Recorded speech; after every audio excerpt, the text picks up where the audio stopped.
can't overdose on pot, your pastor tells you while handing you a joint, which is true, but you can overdose on edibles. So here's a list of the 5 stages of overdosing on edibles. Step 1, denial. You see, unlike smoking weed, eating pot has a delayed effect. And just like calling your girlfriend the wrong name while having sex, you won't feel the full effects till much later. So you'll start off eating one edible, but after 10 minutes not feeling anything, you'll trick yourself saying, maybe my tolerance is too high, or maybe they're just regular brownies. So you'll eat another one, then another one. Each brownie says 250 milligrams, but my vitamin C tablets are 350 milligrams, so how bad could it be? That's when step 2 kicks in, ecstasy. For the first 15 minutes of being high, you'll be cruising. An overwhelming amount of joy will fill your body, like a dog being let off the leash or OJ hearing not guilty. And you'll find yourself giggling at everything. Well, everything except Amy Schumer, because no matter how many drugs you take, that c.l.i.p.p.s will never be funny. This leads to step 3, the shadow realm. Those feelings of bliss won't last long as a wave of despair begins to envelop you. You see, you're now maxing out on all the negative side effects of pot. Your mouth is dry, body's achy, and you're so paranoid you don't know what's a dream and what's reality. You think, what if I don't escape this? What if this is my life now? What if I'm trapped in a closet on Jeffrey Epstein's island?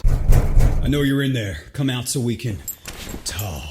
That's when you look at your watch and realize it's only been an hour since you ate that edible. Well, maybe if I make myself throw up, I'll feel better. So you kneel down to the porcelain gods and start finger-banging your throat like Ariana Grande after an appetizer. But it turns out it's not that easy to make yourself vomit. So after spending 10 minutes gagging like you just saw Lizzo in a swimsuit, you think maybe if I ate something I'd feel better. So you grab some cookies, but then you start to get paranoid and think, well, what if these are edibles? You're not sure, so you go to ask your friends, but your friends have turned into demons. And a demon won't tell you the truth, so you think, I'll just call the cops, but they're probably gonna beat you because you're black. You're wearing a pink one-piece hoodie. You can't blame them for mistaking you for a violent criminal. So since you can't trust the police or your demon friends, you just take a seat on the couch and decide to wait it out. Unfortunately, now you've bonded with your couch on a molecular level. You're not sure where the couch ends and you begin. You think, am I going to be trapped like this forever? No!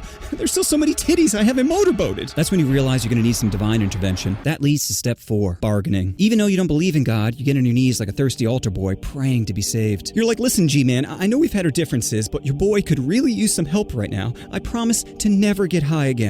Okay, maybe not never, considering Coachella's coming up soon. I promise to never take edibles again. I should be more specific. I promise to never take multiple edibles in a short time frame on a Tuesday again. Please, God, just help me through this nightmare. That's when everything turns black, and you're like, no, God has sentenced me to an endless void. But then you realize it's not actually dark, and your eyes are just closed. This leads to the final step, acceptance. You see, like a preteen twerking on TikTok, it's better just to accept what's happening and wait for it to blow over. And before you know it, your high will begin to fade away, like Jonathan Major's career.